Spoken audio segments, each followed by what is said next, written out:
So I don't jog much anymore. My knees just can't take it. I've inflicted way too much abuse upon them throughout my lifetime. So now I tend to do the elliptical or maybe just walk. However, the other day I wanted to get some exercise in but didn't have a lot of time, and jogging gets my heart rate up faster than almost any other activities. So I hopped on a treadmill. The next day, I felt the price of this jog. My legs were so sore. From past experience, I had knowledge that this would happen, but I also tend to forget just how painful those sore thighs can be. What is it that allows us to do that? On another note, some of my Bible study lately has been in the book of Exodus. I read as water turned to blood, there were frogs and gnats and flies that caused Pharaoh to beg for mercy and then quickly forget who God is.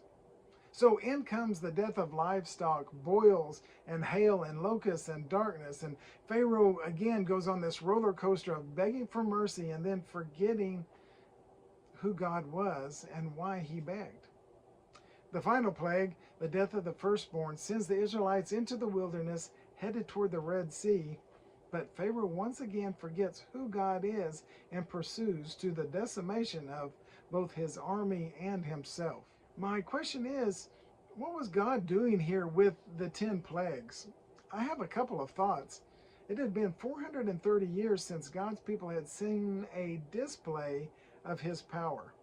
The number 10 was significant because it meant complete. 10 plagues, a complete show of God's power.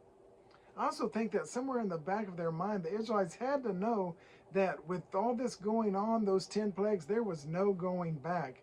So God was burning those bridges. Yet, what did you hear in the Israelites' camp right after they were freed and there was a need for water or food? Here's one of several examples. Exodus chapter 16, verses 2 and 3. And the whole congregation of the people of Israel grumbled against Moses and Aaron in the wilderness. And the people of Israel said to them, would that we have died by the hand of the Lord in the land of Egypt, when we sat by the meat pots and ate bread to the full. For you have brought us into this wilderness to kill this whole assembly with hunger. And so now my sore leg story makes a little more sense. Pharaoh's biggest problem was that he forgot who God was.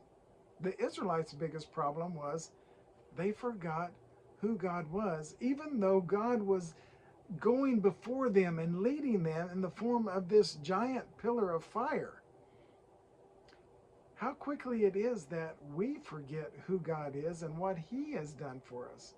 The ultimate display of who God is was the giving of his son as a sacrifice for our sins so that we could be reconciled unto him. As a result, we who were slaves and dead in our sins were given a new life in Jesus Christ. Romans chapter 6 verses 17 and 18 reads, but thanks be to God that you who were once slaves of sin have become obedient from the heart to the standard of teachings to which you were committed. And having been set free from sin, we have become slaves of righteousness. The point is, don't forget who God is and what he has done for us. Because the reality of ignoring the one who goes before us is just running right back into slavery. Thank you for taking this time to center with me today.